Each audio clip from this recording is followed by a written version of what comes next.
નમસ્કાર મિત્રો, વિડીયોમાં તમારું સ્વાગત છે। જે મિત્રો ત્યારે ખૂબ જ દુઃખદ સમાચાર સામે આવી રહ્યા છે।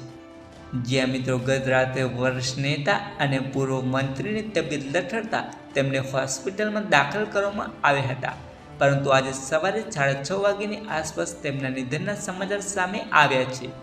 જ્યાં મિત્રો રાધેશ્યામ ગંગાનગરના પુત્ર રાજપાલે તેમના પિતાના નિધનના સમાચારની પુષ્ટિ કરી હતી। તેમણે જણાવ્યું કે આજે સવારે તેમના પિતાએ હોસ્પિટલમાં અંતિમ શ્વાસ લીધા છે। તેમના મૃત્યુ બાદ હવે રાધેશ્યામ ગંગાનગરના નશ્વર દેહને શ્રી ગંગાનગર લઈ જવામાં આવશે અને ત્યાં તેમના દેહને અંતિમ દર્શન માટે ત્યાં રાખવામાં આવશે। આ ઉપરાંત શનિવારે તેમના અંતિમ સંસ્કાર કરવામાં આવશે।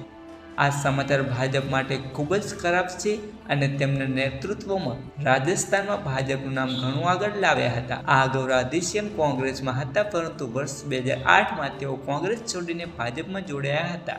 તો મિત્રો, આવી જ અપડેટો મળતી રહેશે, પરંતુ તમે ચેનલ પર નવા આવ્યા હોય તો વિડીયો લાઇક કરી ચેનલને સબસ્ક્રાઇબ કરવાનું ભૂલતા નહીં। ધન્યવાદ।